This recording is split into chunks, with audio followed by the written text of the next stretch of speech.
Hoy tenemos la última clase de electroquímica.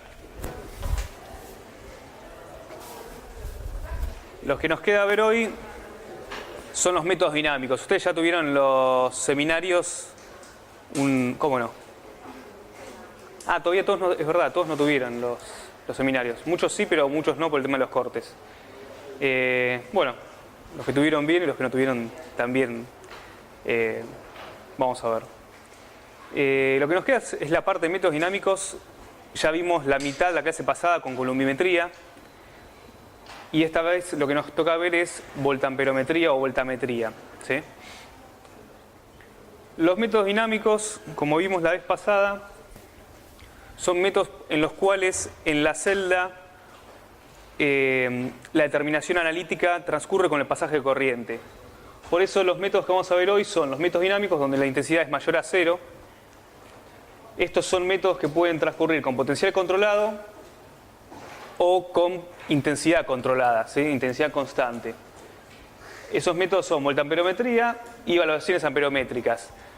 Dado que las valoraciones amperométricas lo ven en profundidad en el seminario y la temática es muy similar a lo que son las voltamperometrías, hoy nos vamos a dedicar más que nada a voltametrías, ¿sí?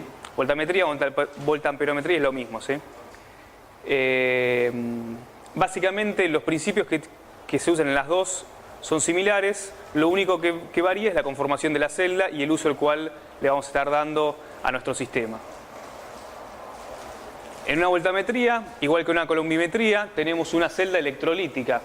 Nosotros estamos forzando el pasaje de corriente. En toda celda electrolítica, nuestro cátodo y nuestro ánodo va a estar dado por el polo el cual fijemos por nuestro potenciostato. Por ende, si nosotros fijamos en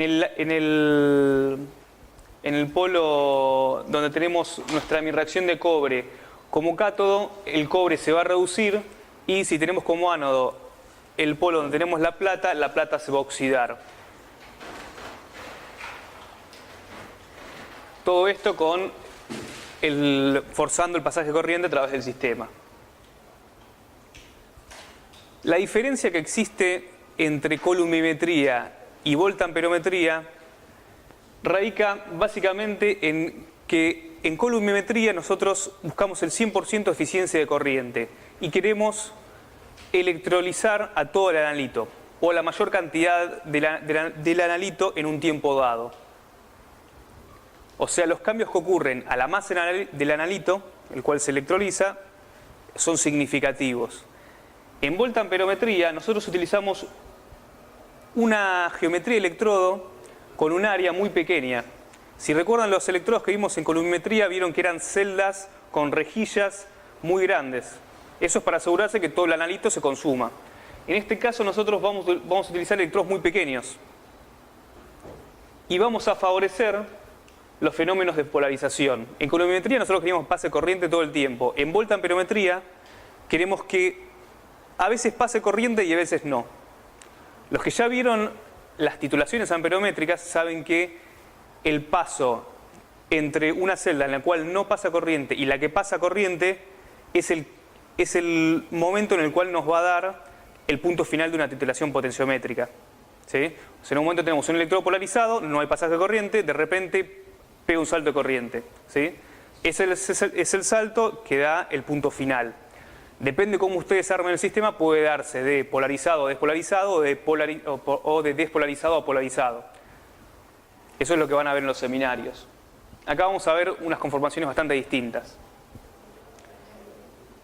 Los métodos voltamétricos son muy variados y tienen conformaciones muy distintas. Tienen varias disposiciones de electrodos, tienen varias conformaciones entre las cuales el electrodo se polariza antes o después de la reacción, se polariza porque el analito es electroactivo o se polariza porque el valorante es electroactivo, ¿sí? Uno de los dos puede tener una actividad la cual cesa en algún momento por consumo del mismo. Podemos trabajar a potencial constante o a intensidad constante. En el seminario van a ver cómo se trabaja potencial e intensidad constante. Los métodos que vamos a ver hoy son por sobre todo métodos que trabajan a un potencial controlado. Las celdas electrolíticas que se utilizan en voltametría son de 2 o 3 electrodos. Acá cambiamos un poco el sistema que venimos viendo hasta ahora. En las celdas de métodos estáticos, las de potenciometría, teníamos un electrodo de trabajo y un electrodo de referencia, ¿sí? En colorimetría teníamos un electrodo y un contraelectrodo. En algunos casos podíamos llegar a tener un tercer electrodo. En voltametría, en la mayoría de los casos usan 3 electrodos, pero puede darse un sistema en el cual se utilicen 2 electrodos gemelos, como en este caso, que son 2 electrodos gemelos de platino, donde uno es el de trabajo y el otro es el contraelectrodo. O sea, tenemos celdas en las cuales trabajamos con 2 electrodos, uno de trabajo y un contraelectrodo. Tenemos celdas en las cuales uno es el electrodo de trabajo y el otro es el de referencia. Y tenemos celdas en las cuales hay 3 microelectrodos donde tenemos trabajo, contraelectrodo y referencia. De más está decir que a una celda no le puede faltar un electrodo de trabajo, ¿sí? Nuestro electrodo de trabajo siempre va a ser el electrodo indicador. Va a funcionar como funciona el electrodo indicador en potenciometría. Ese que nos va a estar dando una variación de señal o una intensidad determinada, la cual nos va a dar una indicación. Estos son circuitos de celdas típicas. La celda típica tiene un electrodo de trabajo, referencia y contraelectrodo, entre los cuales puede fijarse un voltaje controlado entre el de referencia y el electrodo de trabajo, y por medio de un circuito externo se produce una variación de potencial que compensa las variaciones en el potencial del electrodo de trabajo.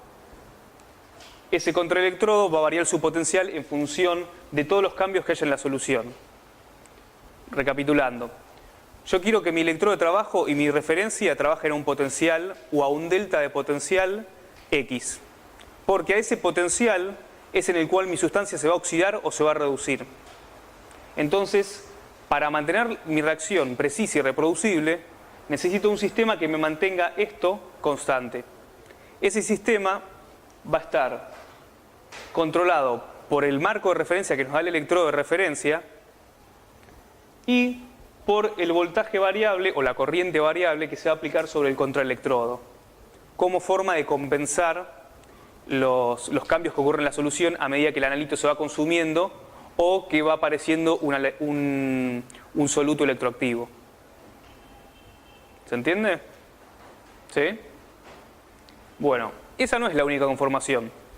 Existen otras. Entre esta conformación se aplica un voltaje. Esta es una conformación distinta en la cual tenemos un sistema de medición de referencia entre el de trabajo y el de referencia, pero el voltaje se aplica, el voltaje de aplicación se aplica entre referencia y contraelectrodo. Existen varias conformaciones. No se preocupen, ese es un detalle anecdótico. Lo importante es que entiendan cómo es el sistema de trabajo. ¿Alguna duda hasta acá? Los electrodos van a ser distintos a los de colorimetría y a los de potenciometría directa. Tenemos electrodos de platino u oro, que son los que se vieron en la diapositiva anterior. Tenemos electrodos de carbón vitrio o pasta de carbono o grafito, que son electrodos que tienen un disco con un área conocida de un material conductor o semiconductor, que puede ser cualquiera de estos, y están envueltos por una funda de teflón. Estos son los electrodos que más típicamente se usan en las voltametrías. Antes se utilizaba lo que se conoce como electrodo de gota de mercurio. El electrodo de gota de mercurio tiene una ventaja sobre estos electrodos porque la superficie del electrodo se limpia con una simple presión del émbolo de la jeringa del electrodo, el cual desplaza la gota superficial que cuelga el electrodo para descartarla y se genera una nueva gota. Esa nueva gota tiene una nueva superficie que está limpia de todo analito. Entonces, ese electrodo es un electrodo renovable en toda la reacción. Se puede renovar durante la reacción o se puede renovar entre reacciones. Es un electrodo que se usaba muchísimo, de hecho las técnicas de voltamétricas se desarrollaron a raíz de lo que se llama lo que se conoce como polarografía, que era una técnica voltamétrica que utilizaba un electrodo de gota de mercurio, pero a raíz de las cuestiones de controles ambientales y disposición de las sustancias peligrosas, se cayó en desuso porque utilizaba mucho volumen de mercurio. Y para cada medición se debía disponer del material peligroso adecuadamente, lo cual genera no solo un peligro para el ambiente, sino un gasto para el laboratorio. Esos electrodos se fueron reduciendo hasta llegar a este electrodo que es el que se aplica en la actualidad, que utiliza microlitros de mercurio. Estos electrodos de pasta de carbono, grafito y carbón vítreo son muy utilizados, pero tienen el problema que, como yo aplico un potencial sobre el electrodo y los analitos van a reaccionar químicamente con ese electrodo, electroquímicamente, reduciéndose u oxidándose, van a generar un segundo compuesto sobre la superficie del electrodo. Esa superficie va a empezar a taparse con este analito y va a suceder lo que se conoce como pasivación del electrodo. La pasivación del electrodo no es otra cosa que la deposición de un analito electroactivo que se vuelve insoluble o que polimeriza sobre la superficie del electrodo, y el electrodo no responde según la ley de Ohm, o sea, al potencial aplicado y a la concentración de analito que hay en la solución, no responde con la intensidad correspondiente y proporcional. ¿Alguna duda? Bien. La forma de limpiar esto es con una pasta de diamante, en la cual a medida que después de cada reacción se limpia el electrodo. Esto en la práctica es algo bastante engorroso. Si bien el acto de limpiar es sencillo, es algo engorroso. Imagínense, estos sistemas sirven para medir un montón de analitos electroactivos. Por ejemplo, en la cátedra hemos hecho mediciones de difenilamina y detección de su contaminante, que es anilina. La anilina polimeriza frente a un potencial de reducción dado sobre la superficie del electrodo. Entonces, cuando uno va haciendo la determinación, inyecta una ppm de anilina. Detecta una señal de tantos amperes, con una integración, tiene un área bajo de la curva, perfecto, hace toda su curva de calibración. Tiene su curva de concentración en función de la intensidad, perdón, intensidad en función de la concentración, y después va a inyectar su analito. Cuando uno inyecta el analito ve que no tiene señal. Dice, ¿qué pasó? Acá mi contaminante no está, mi anilina no está en el sistema. Cuando uno vuelve a inyectar un estándar, vuelve a inyectar una ppm, ve que el área que obtiene es menor que la que obtuvo durante la realización de la curva de calibración. Eso significa que el área del electrodo se fue pasivando. Eso implica que en medio de la medición uno tiene que desarmar el sistema, limpiar la superficie del electrodo y volver a recalibrar. ¿Sí? Esos son algunos de los detalles experimentales. Sin embargo, estas técnicas son muy sensibles. Tienen la ventaja de que son muy sensibles y tienen una selectividad de acuerdo al sistema que se puede armar, pero tienen esa incomodidad. Uno tiene que conocer muy bien el sistema para lograr hacer que sea reproducible.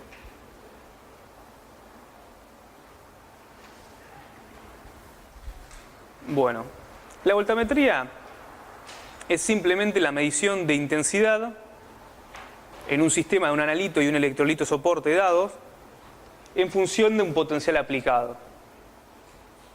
Básicamente yo tengo una cuba con mi electrodo de referencia y mi electrodo de trabajo, puedo llegar a tener un contraelectrodo o no, y voy aplicando barridos de potencial. Y voy censando mi intensidad. Si yo hago un barrido de potencial catódico, aplico potenciales cada vez menores y voy censando. En la primera porción del voltamperograma voy a tener una corriente cercana a cero o un poquito mayor a cero. Eso ocurre porque el potencial aplicado no es el suficiente como para que la especie se reduzca. Supongamos que estoy midiendo, como vieron en el seminario, adrenalina. Bueno, la adrenalina se oxida, pero supongamos que tengamos otra sustancia que pueda reducirse, ¿sí? Algún aldehído, alguna quinona. Tenemos sustancias que sean reducibles. Si yo no llego al potencial de reducción, en mi electrodo de trabajo no voy a tener pasaje de corriente. Con lo cual, si no tengo pasaje de corriente y estoy aplicando en el contraelectrodo corriente, voy a tener a mi sistema con un desfasaje de la linealidad de la ley de Ohm, ¿sí? Y si la intensidad no es proporcional al voltaje aplicado, ¿qué sucede con el electrodo?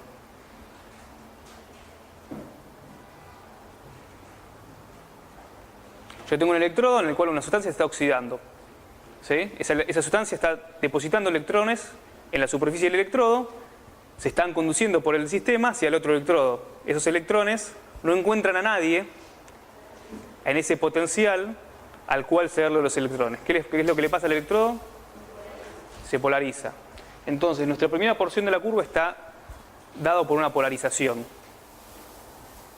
Cuando llegamos a un potencial en el cual el electrodo puede llegar, en el cual el analito puede llegar a reducirse, empezamos a ver corriente en el sistema, ¿sí? Hay una especie que está tomando esos electrones que se acumulan. Entonces, la corriente fluye. Veo un salto de corriente. Y a medida que aplico potenciales mayores, esa corriente aumenta proporcionalmente. Hasta que llega un momento en el cual mi corriente está limitada por la difusión.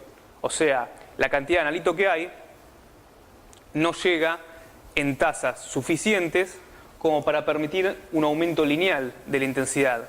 Por eso se dice que se llega a una corriente limitada. Una corriente se va a encontrar como corriente limitante, como corriente limitada por difusión o por transporte de masa.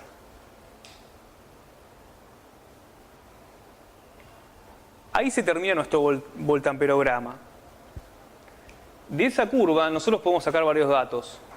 Uno es, gracias a la intensidad a mitad, la mitad de intensidad de la corriente limitante, sacamos el potencial de semionda.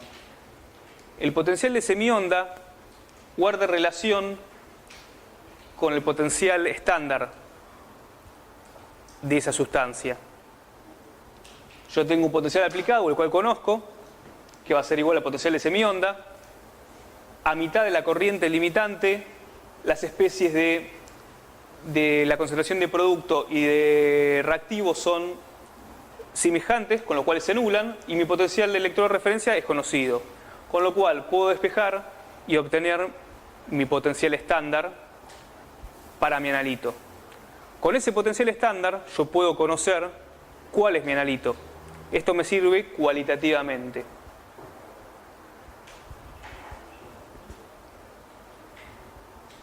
A su vez, la intensidad limitante es proporcional a la concentración de ese analito en solución. Eso me va a dar una medida cuantitativa.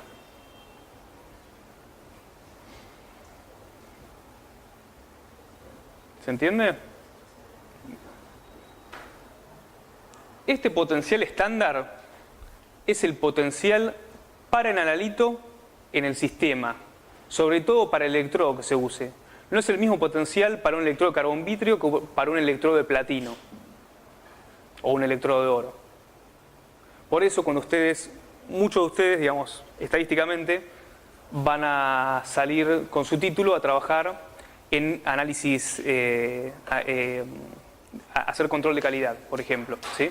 Donde muchos de sus drogas van a requerir un control de calidad por medio de una técnica que típicamente va a ser HPLC. Y si esa sustancia está en bajas concentraciones, probablemente tengan que usar un método electroquímico, dada la sensibilidad que tienen.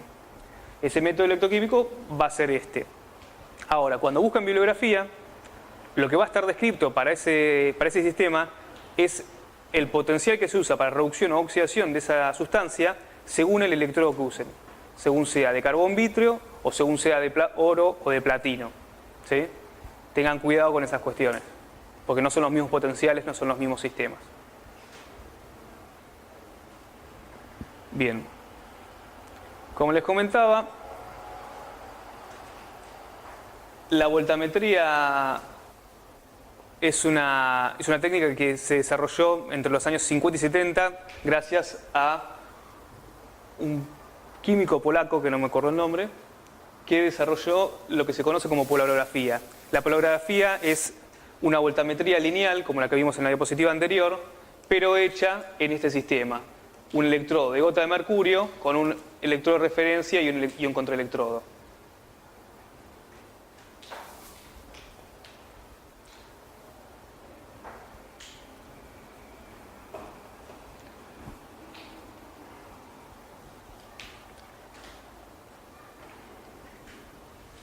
Bien. En voltametría podemos hacer voltamogramas con y sin agitación. Y esto es fundamental en la respuesta que nosotros vamos a obtener del sistema. Si nosotros no tenemos agitación, tenemos un electrodo, el cual en sus cercanías va a generar una doble capa eléctrica. Y esa doble capa eléctrica va a controlar la difusión del analito hacia el electrodo, ¿sí? Una vez que la tasa de difusión del analito o de migración o convección del analito hacia el electrodo sea constante, lo que va a controlar la concentración de ese analito en esa interfase es el potencial que yo aplico. Si yo aplico poco potencial, el analito por difusión, migración, convección puede dar una tasa de transferencia suficiente para mantener una corriente constante. Pero si la transferencia de masa o de reacción o de intercambio de electrones o todas las que vimos en las primeras diapositivas no se da a una tasa adecuada, lo que va a ocurrir es que las concentraciones del analito a la distancia de la superficie del electrodo van a ir decayendo, ¿sí? O sea, el analito en las cercanías del electrodo se va a consumir. Por ende, si yo aplico un potencial constante en una celda por un tiempo t, la intensidad que voy a registrar va a decaer exponencialmente. Esa intensidad va a estar dada por n, el número de moles redox de la reacción, por la constante de Faraday, por el área del electrodo, por el coeficiente de difusión, por el delta, la concentración del analito en función de la distancia que hay desde la superficie del electrodo hacia la solución. O sea, mayor distancia, menor concentración.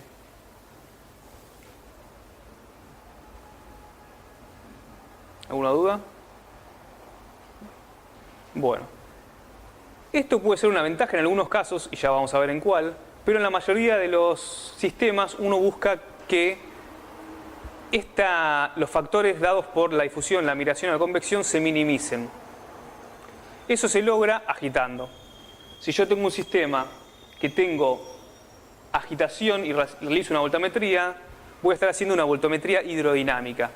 Esa voltametría puede ser en flujo, en un sistema HPLC, con un detector de HPLC, o puede ser en una celda estanca. En una celda estanca la agitación la va a dar un álnico, y en un HPLC voy a tener el flujo de la fase móvil, que es la que me va a dar mi constante lavado de analito. O sea, va a estar reponiendo constantemente la concentración de analito que yo tenga en la superficie del electrodo.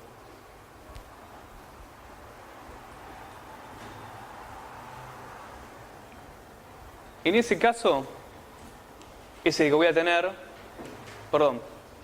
¿Qué me falta una diapositiva? No, está bien. En ese caso es el que yo voy a tener el gráfico que vimos en la primera diapositiva de voltametría. Tengo mi onda sigmoidal, donde tengo una corriente limitante, puedo sacar mi potencial de semionda. ¿Qué pasa? La intensidad va a estar dada por parámetros muy semejantes a lo que me define la intensidad cuando hay una agitación. Tengo la intensidad en función del número de moles por el Faraday, el área del electrodo, la difusión, sobre la capa de difusión de Nernst, que es la capa que me diferencia del seno de la solución, la capa cercana al electrodo, por la concentración del analito menos la concentración en la capa superficial. Eso va a ser igual a una constante por la resta de las dos. ¿Qué pasa? Si yo minimizo la capa superficial con una buena agitación, hago que la concentración superficial de analito se acerque a cero. Porque no voy a tener un estanco, no voy a tener ni producto ni analito. Voy a tener una constante de renovación. Eso va a hacer que este factor sea despreciable y pueda caer dentro de la constante. De esa manera yo voy a tener una intensidad limitante que va a ser proporcional a la constante que me envuelve todo esto por la concentración de A. ¿Sí?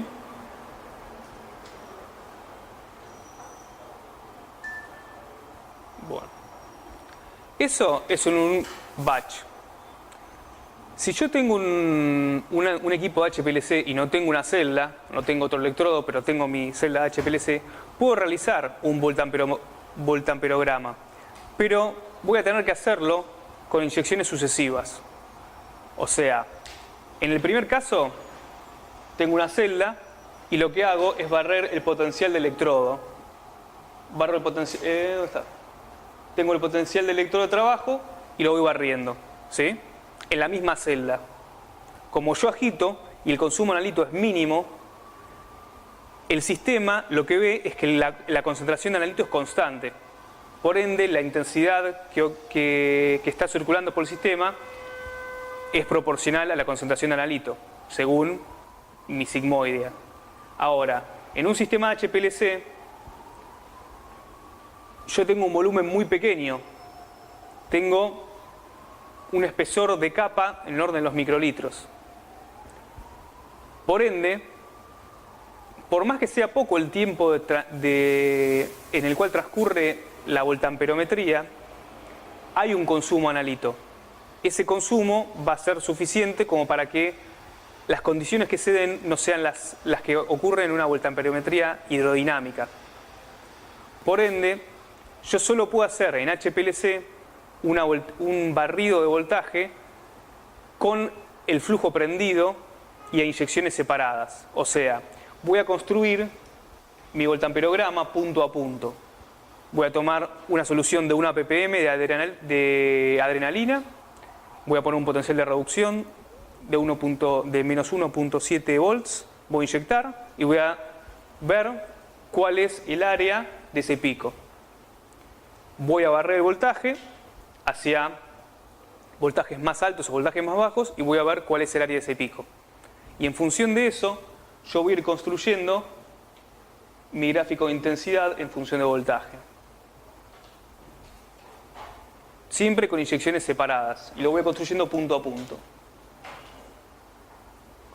Ahora, en HPLC muchas veces no puedo elegir el sistema con un electrolito de soporte adecuado o con un solvente adecuado. Tengo que usar el solvente que me permite separar los picos. Esos solventes muchas veces también son electroactivos, con lo cual a determinados potenciales van a reducirse u oxidarse. Con lo cual, esos solventes nos van a dar una corriente de base. Entonces, yo tengo que realizar mi voltamperograma no solo con el analito, sino con el solvente de corrida, con la fase móvil. Y lo que voy a obtener es este gráfico, donde la curva de arriba me da la corriente limitada por difusión para el analito y la curva de abajo me va a dar la respuesta de la fase móvil. Si yo voy a elegir un punto en ese sistema para realizar mi corrida y mi detección, va a ser el punto en el cual yo tenga la máxima sensibilidad por una relación mayor señal-ruido y la máxima selectividad. O sea, donde el único que se reduzca o se oxide sea analito y no la fase móvil. Entonces, en este punto tenemos poca respuesta del analito. En este punto tenemos respuesta del analito mayor y buena diferenciación con la corriente residual de la fase móvil, pero está en un punto de inflexión. ¿Sí? Hay mucha variación. Si mi celda tiene pequeñas variaciones de voltaje o si el voltaje no llega a compensarse rápidamente, las variaciones van a ser muchas. Voy a tener irreproducibilidad de corrida a corrida. Entonces, lo que me conviene es trabajar en potenciales más elevados de reducción o oxidación pero cercanos a una meseta. Ahora, ustedes me dirían, bueno, entonces le pongo menos 2 volts, que es uno de los voltajes mayores que se pueden utilizar. En ese caso, si utilizan menos 2 volts, seguro van a tener una conversión muy eficiente del analito, pero también van a empezar a tener contribución de la fase móvil. Entonces, les conviene perder un poco de sensibilidad, pero ganar selectividad.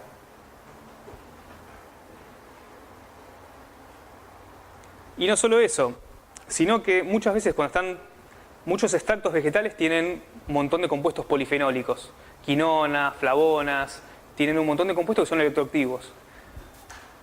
Hay muchos extractos vegetales que tienen tantos compuestos que realizar una separación de cada uno de sus componentes sería impensable. Sería muy laboriosa, tendría que tener sistemas muy puestos a punto, conociendo cada uno de los estándares.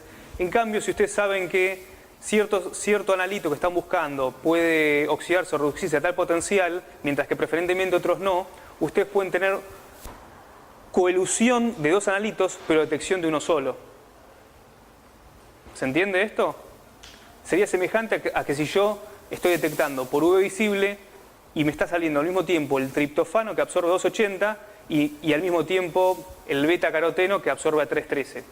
Donde yo pongo mi lambda de detección a 280, por más que los picos estén juntos, solo voy a ver el pico del triptofano y no del beta caroteno. ¿Se entiende? Bueno, acá yo pongo un potencial de menos 0,7 y detecto solo adrenalina y no otra cosa que pueda haber en un suero. ¿Estamos?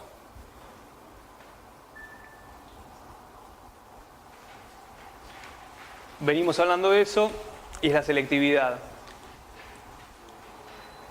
Acá estas técnicas se han difundido mucho para sustancias orgánicas.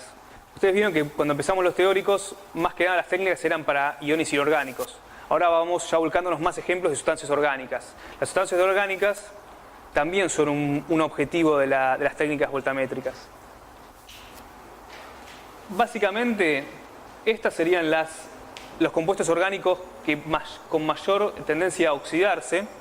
Tenemos quinoleínas, fenoles, aminas, amidas, acinas. Y estos son los que tienden a reducirse. Nitrocompuestos, ésteres, cetonas, aldehídos.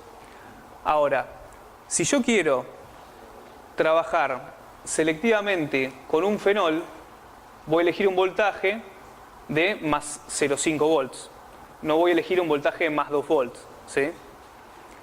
Pero si lamentablemente tengo que trabajar por ejemplo, con una olefina, ¿sí? Con un compuesto insaturado, si quiero trabajar con una olefina y reducirla, sí o sí, si en la corrida cromatográfica o en mi sistema en celda tengo diazocompuestos o nitrocompuestos o halógenos, esos compuestos son electroactivos en los potenciales de reducción para las olefinas. Con lo cual voy a tener que tener cuidado de poder separarlos o tener en cuenta de hacer algún tipo de blanco en mi sistema para poder restarlos. O sea, si yo tengo sustancias de medición muy electroactivas, cuando hablo de muy electroactivas me refiero a que tienen potenciales de oxidación o reducción bajos, o sea cercanos a cero, voy a poder tener mucha selectividad. Pero si no, también voy a poder detectarlos, pero con baja selectividad. Acá, este es un método en el cual no es...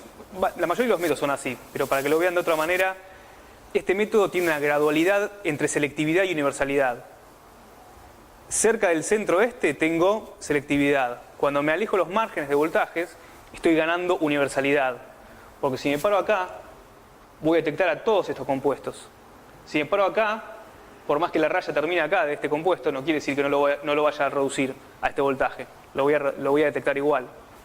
¿Sí? O sea que una técnica electroquímica, generalmente, y en la 90% de los casos, se utiliza como una técnica selectiva. Se utiliza para compuestos que tienen electroactividad conocida. Pero, en algunos casos, puedo llegar a ganar universalidad aplicando voltajes altos. ¿Sí? Una comparación semejante sería UV visible.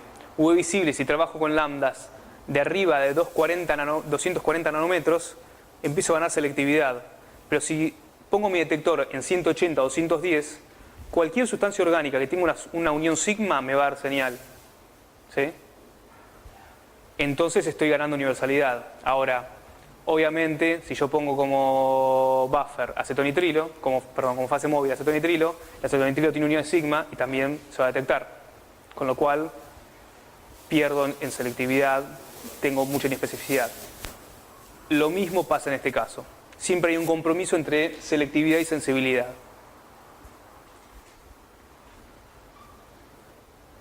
¿Alguna duda? Bien. Este es el esquema de un detector para HPLC. Tenemos dos bloques de teflón. El de arriba y el de abajo. Los bloques de teflón son dos cilindros que se unen para formar un gran cilindro y el cual se unen con un espaciador que tiene menos de 1 milímetro de ancho y que me va a dar el volumen de celda. ¿Vieron alguna vez una junta de un auto? ¿Sí? Bueno, la junta del motor de un auto me da un espacio. Si bien adentro hay todo un espacio gigante, imagínense que el motor fuera 2 bloques macizos y solo están aplastados por la junta de ese auto. Bueno, el volumen que habría entre esos 2 bloques macizos sería el líquido que llena y que deja entrar esa junta. ¿Sí? De esa misma manera funciona la junta de la celda electroquímica. Me va a dar el volumen de celda. Si yo tengo poca sensibilidad para un analito, porque lo tengo muy diluido o porque es poco electroactivo, puedo ganar sensibilidad poniendo una junta más ancha. Obviamente hasta un cierto punto, no puedo hacer una cosa así gigante porque pierdo todo tipo de sistema y reproducibilidad. En ese sistema tenemos una entrada de muestra que es la salida de la columna cromatográfica y que va a ser inyectada a muy alta presión sobre el electrodo de trabajo.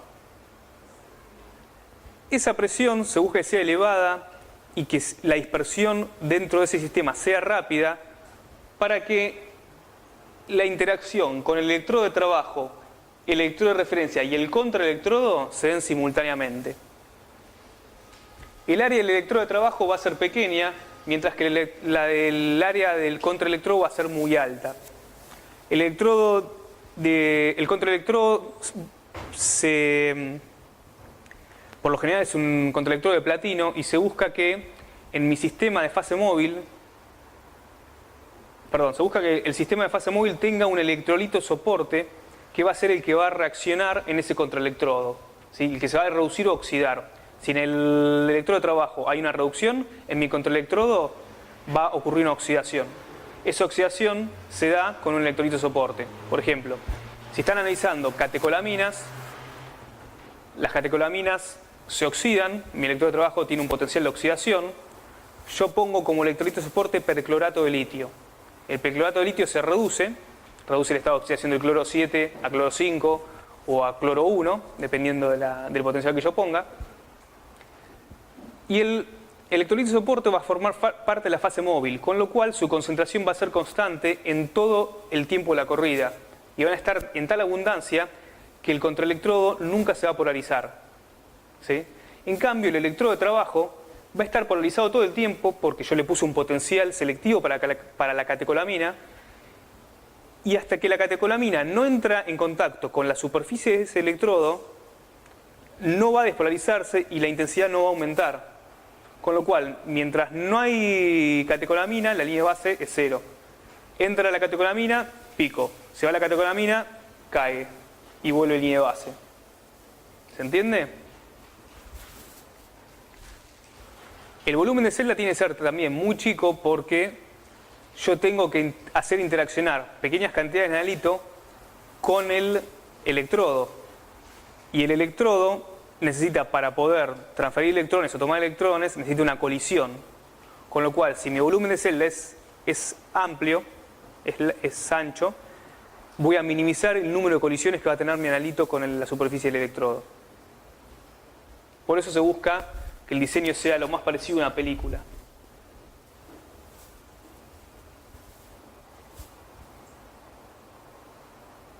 ¿Alguna duda?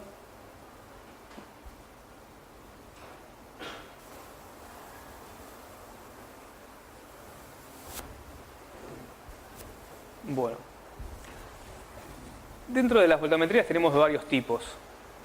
El que estuvimos viendo hasta ahora es el de barrido lineal. La voltametría de barrido lineal, o voltametría aerodinámica o polarografía, consiste en realizar un barrido constante de voltaje y detectar la intensidad. O sea, barro voltaje en función del tiempo, linealmente. Esas fueron las metodologías que fueron dominando la química electroanalítica hasta la década del 70-80, donde se empezaron a introducir sistemas de voltametría pulsada. Los sistemas de voltametría pulsada hacen, en vez de un barrido lineal, pulsos de voltaje. En esos pulsos de voltaje hay conversión de analito y reconversión, lo cual me va a dar lugar a determinados fenómenos que me van a dar un resultado distinto a la voltametría lineal clásica. Esas técnicas son la voltametría de pulso diferencial, en donde tenemos pulsos aumentados con este diagrama. La voltametría de onda cuadrada, donde tenemos pulsos cuadrados y crecientes con este diagrama. Y la voltametría triangular, que en realidad en casi ningún lugar lo van a encontrar como voltametría triangular, sino la van a encontrar como voltametría cíclica.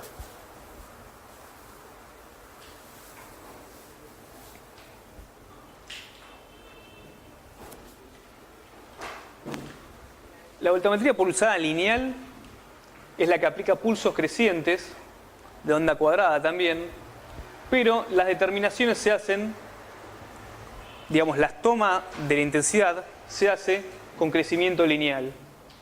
Por ende, lo que obtenemos fue el primer gráfico que vimos de todos, de las voltametrías, donde el potencial de semionda se da en la intensidad media de la corriente de difusión. Ahora, en una voltametría pulsada diferencial, tenemos un esquema de este estilo. Tenemos un pulso que dura un tiempo tau, baja el potencial, se transcurre un tiempo en ese potencial meseta y se vuelve a aplicar un pulso que dura un tiempo tau. En esta voltametría se toman mediciones entre estos puntos, 1 y 2, o sea, un punto abajo y un punto arriba, después del tiempo tau. O sea, antes del aumentar el pulso y al final del tiempo tau. Y lo que se grafica es cambio de corriente, o sea, delta de intensidad. Ese delta de intensidad, o sea, esa variación, esa diferencial, me da un gráfico de tipo gaussiano, donde el potencial de semionda está en el máximo de la gaussiana.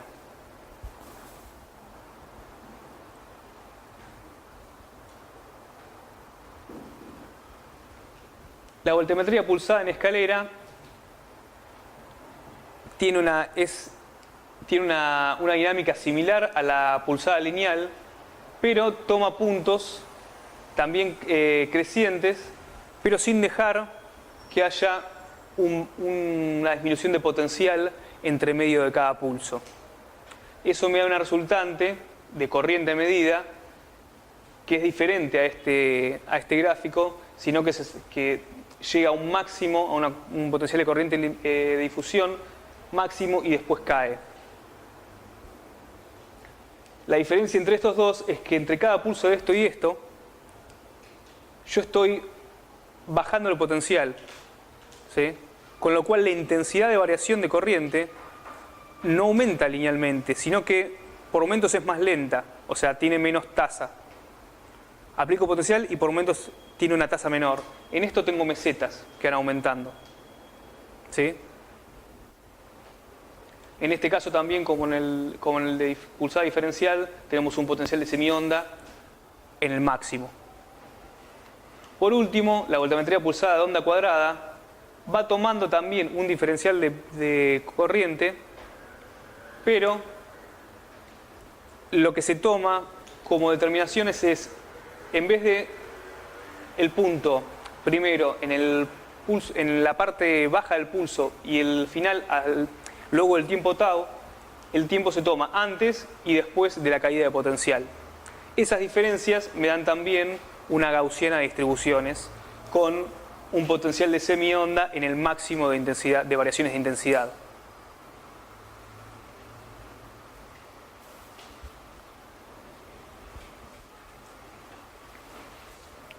Las ventajas que tienen las voltametrías de barrido pulsadas son que ganamos en sensibilidad y en selectividad.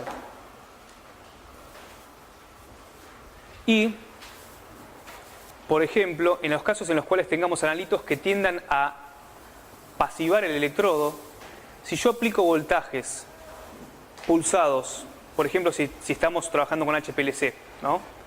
Si aplico voltajes pulsados positivos y negativos, si mi analito se deposita en el electrodo, en el potencial negativo puedo llegar a regular la reconversión de ese analito y su vuelta a solución y limpieza del electrodo. ¿Sí? Por ejemplo, en el caso de la anilina que yo les comenté, no funcionaría porque polimeriza, sea muy difícil de disolverlo, pero si tuviera una precipitación sobre el electrodo, por ejemplo, yo haría mi primera inyección anilina, oxidándola, o reduciéndola, perdón, polimeriza, y luego del pulso de excitación tengo el pulso contrario, donde el analito se vuelve a redisolver, o sea, vuelve a oxidarse o vuelve a reducirse y pasa a solución. Con lo cual, estas técnicas pulsadas para lo que es HPLC ganaron mucha ventaja con respecto a las otras, ya que la estabilidad de las corridas, perdón, la reproducibilidad de las corridas se puede mantener por mucho más tiempo. En un laboratorio como el nuestro, en los cuales hacemos investigación o algunos servicios, tenemos horas de trabajo durante un día en las cuales utilizamos nuestras técnicas, las podemos chequear, tenemos tiempo para todo. Pero en la industria farmacéutica, quizás ustedes largan una corrida hoy y la dejan 3 días corriendo en la fase móvil. Muchos de los chicos que trabajan en la cátedra dicen que están haciendo desarrollo, o sea, poniendo a punto técnicas, y empiezan para ganar tiempo. Nosotros un viernes no empezamos una técnica que nos va a terminar un domingo, porque sábado y domingo no trabajamos. ¿Sí? Ellos tampoco en la industria. Pero ¿qué pasa? Como tienen sistemas automatizados, largan corridas, ponen tachos de fase móvil de 4 litros, 5, 10 litros, lo que les dé el volumen, programan el equipo para que se apague cuando se les acabe la fase móvil y largan corridas que duran hasta el domingo a la mañana, por ejemplo. Vuelven el lunes y recolectan todos los datos. ¿Sí? Ellos no laburaron, pero la industria siguió produciendo. ¿Sí? Con lo cual para la industria les viene bárbaro. Estas técnicas, o sea, si ustedes piensan largar una corrida que dure 2 días, no una corrida que dure 2 días, sino a lo que me refiero con corridas que duran 2 días, me refiero a un batch de análisis que tiene, por ejemplo, 100 muestras, ¿sí? Y son todas inyecciones consecutivas. Si ustedes piensan hacer eso con un equipo que tiene un detector electroquímico común que no es pulsado, es muy probable que después de las 5 o 6 horas ya tengan que lavar el electrodo. Y eso sí tiene que hacerlo manualmente alguien. ¿Sí? En cambio, con algo pulsado pueden extender mucho más tiempo la vida útil de una corrida. O sea, extienden el tiempo de reproducibilidad. Extienden el tiempo operativo. Bueno, no solo se gana en eso, sino que también se gana en selectividad. En una voltametría lineal de barrido, nosotros necesitamos diferencias en los potenciales de semionda de 0,2 a 0,3 volts. O sea, tengo 2 sustancias que se oxidan en mi sistema. Para poder diferenciarlas nítidamente o con buena precisión, necesito que los potenciales de semionda varíen en 0,2 a 0,3 volts. Si están más cerca, lo que voy a ver es un solapamiento de curvas. Y no voy a ver dónde termina bien la curva de uno y dónde empieza la curva del otro. ¿Sí? O sea, mi potencial, mi corriente de difusión no lo voy a poder determinar precisamente. Sin embargo, en la voltametría diferencial de barrido, por este tema de ver diferenciales de corriente, permiten medir con precisión potenciales de semionda que varían solo de 0,04 a 0,05 volts. ¿Sí? Tenemos dos curvas gaussianas de dos analitos que tienen potenciales de semionda muy cercanos. En eso estoy ganando en selectividad. ¿Alguna duda?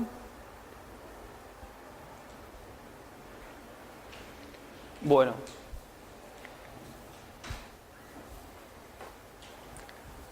Una de las técnicas también bastante difundidas de voltametría es la voltametría cíclica. La voltametría cíclica es distinta a las voltametrías que estuvimos viendo ahora. Porque la voltametría cíclica se hace en celda, sí o sí, y se hace sin agitación. ¿Sí? O sea, se hace en celda y sin agitación. Con lo cual los fenómenos que vamos a estar viendo van a depender de eso. Van a depender de que no tengo agitación en el sistema. La onda de excitación es triangular. La van a ver dibujada de esta manera o la van a ver acostada como lo vamos a ver en la diapositiva anterior, que viene. Y lo que vamos a obtener es un voltamperograma cíclico. El sistema es un electrodo de trabajo, un contraelectrodo y un electrodo de referencia. Tenemos una solución que puede estar purgada con nitrógeno para evitar oxidación por el oxígeno del ambiente. Y vamos a tener un electrolito de soporte que típicamente va a reaccionar en mi contraelectrodo para mantener... el electrolito de soporte va a funcionar para minimizar los fenómenos de migración. En este caso, en el contraelectrodo vamos a ver que ocurre otra reacción. ¿Sí? En realidad vamos a omitir lo que ocurre en el contraelectrodo a fines pedagógicos. Y vamos a centrarnos solo en lo que es el electrodo de trabajo. ¿Sí? Porque, ¿qué pasa? ¿Por qué vamos a omitirlo? Porque la voltametría cíclica lo que hace sobre el electrodo de trabajo es producir un barrido cíclico de potencial. O sea, iniciar con un potencial negativo, pasar por un potencial cercano a cero y barrer de nuevo con un potencial de reducción. ¿Sí? O sea, vamos a partir de potenciales de reducción, pasar por potenciales de oxidación y volver a potenciales de reducción. ¿Sí? Sobre un mismo electrodo. El contraelectrodo va a responder en función de esto. El contraelectrodo, o sea, se los termino diciendo, no los quiero embrollar, pero, o sea, les voy a contar. El contraelectrodo hace lo contrario al electrodo de trabajo, ¿sí? Vamos a tener un sistema en el cual va a responder de acorde al electrolito de soporte, pero no lo tengamos en cuenta. Para entender lo que pasa, solo centrémonos en el electrodo de trabajo, ¿sí? Olvidémonos. Supongamos que el electrodo de referencia y el contraelectrodo están haciendo su trabajo idealmente.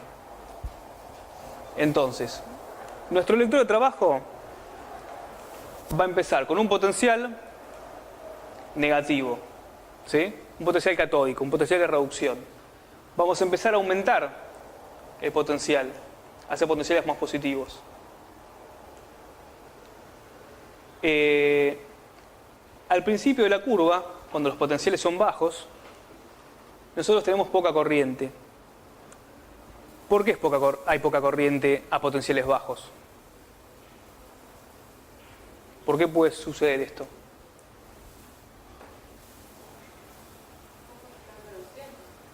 ¿Por qué? Poco analito se reduce, o casi nada, ¿sí? O lo que puede. ¿Por qué poco se reduce? Porque el potencial de reducción es más alto que el potencial que estamos aplicando, ¿sí? Por ende, si bien mi contraelectrodo está oxidando sustancias y se están acumulando electrones en el electrodo de trabajo, mi analito no se reduce, porque el potencial todavía no es suficiente para que se reduzca. Y lo que tengo, en este caso, es corriente no farádica, es corriente capacitiva.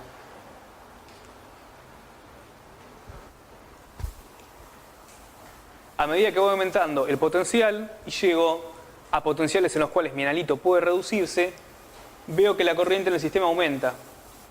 Aparece corriente farádica, que es de la cual es responsable mi analito. Cuando llego a un máximo de corriente, tengo mi intensidad en el potencial del pico catódico.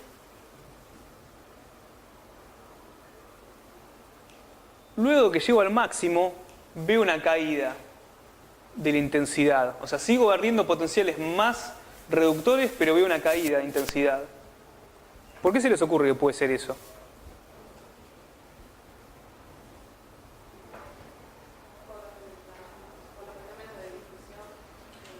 Porque no tengo agitación. Yo tengo 100 analitos en la superficie del electrodo. Tengo potenciales bajos, la tasa de reducción es baja. Un analito se reduce, otro analito se reduce. Aumento los potenciales, se van reduciendo a 3, de a 4, a 5, a 6. ¿Sí? Sigue aumentando el potencial. Llega un momento que el analito se reduce de a 100. ¿Sí? Llega un momento que por más que el analito se reduzca y tengo un potencial muy alto para reducirse en alta tasa, como no tengo agitación, todo el analito en la cercanía de la superficie del electrodo se acerca a cero y va disminuyendo. Por ende, por más que tenga un potencial alto, la corriente decae. ¿Sí? Perdemos la linealidad. Pero sin embargo, como tengo una solución de gran volumen, va a haber una tasa de migración, difusión y convección que no me va a permitir que la corriente caiga a cero y que el electrodo se polarice. ¿Sí? No es un sistema cerrado la capa de Nernst, la capa de la cercanía del electrodo. Ahora, llega un punto, en este punto, en el cual cambio los potenciales y empiezo a tener potenciales de oxidación. Empiezo a aplicar potenciales de oxidación. Y lo que veo es una curva con esta forma. ¿Por qué se les ocurre que esta parte de la curva es chata?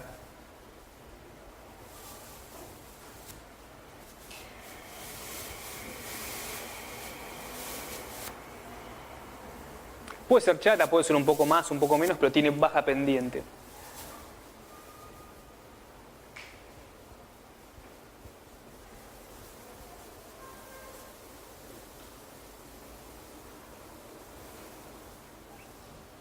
En esta parte de la curva yo bajé el potencial, pero sigo teniendo un potencial de reducción.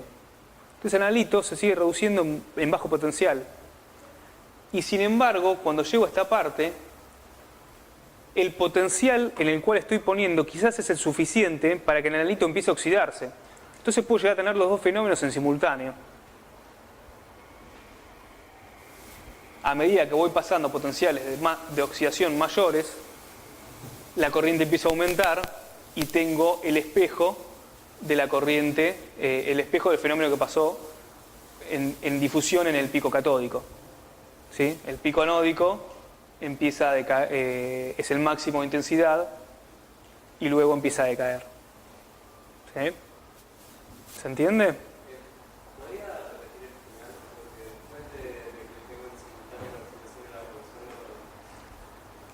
En esta zona yo tengo un potencial en el cual puede ocurrir tanto la oxidación como la reducción.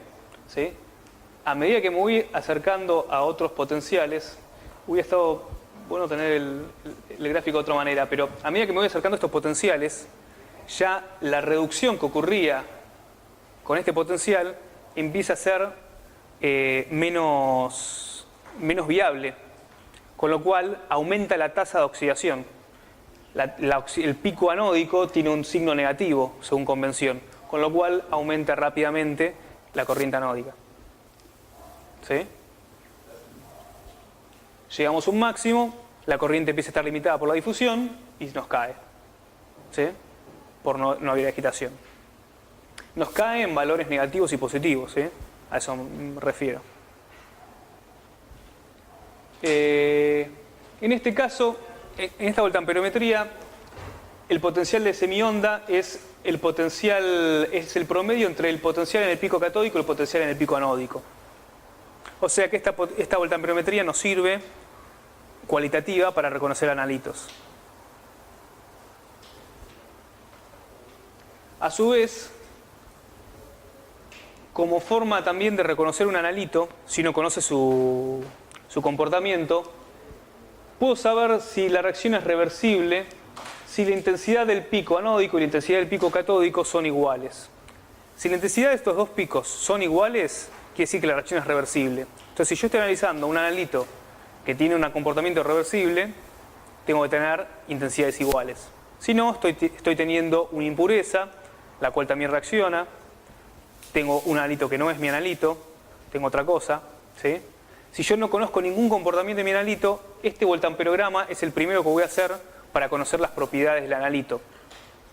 Básicamente para conocer su potencial de semionda, sus corrientes catódicas, anódicas, y para conocer la reversibilidad de la reacción. Este voltamperograma es cíclico porque es perfectamente reversible, pero los voltamperogramas que no son perfectamente reversibles terminan abiertos.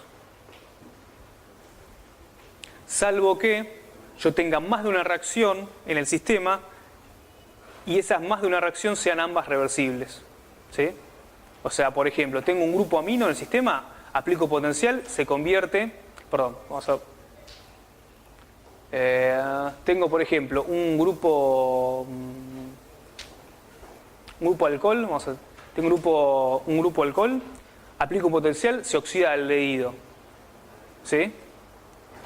Sigo aumentando el potencial y ese grupo alcohol ese grupo aldehído puede oxidarse a carboxilo, ¿sí? Si la reacción en la vuelta, en la voltamperometría cíclica, se puede seguir reduciendo de carboxilo a aldehído y aldehído a alcohol, voy a tener varios picos de intensidad, o sea, no va a ser esto tan cíclico, sino que voy a tener un pico, ¿sí? Un pico me refiero a un salto de intensidad.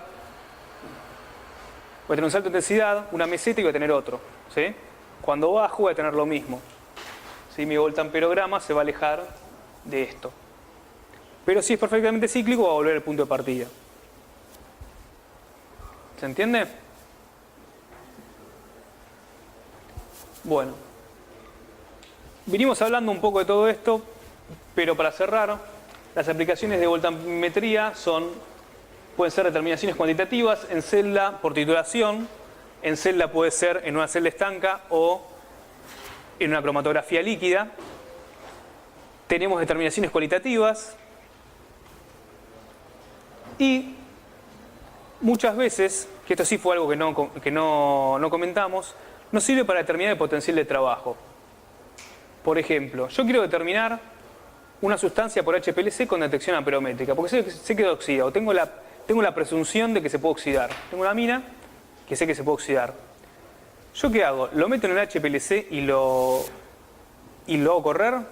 No, primero tengo que hacer un voltamperograma para saber cuál es el potencial ideal para ese analito.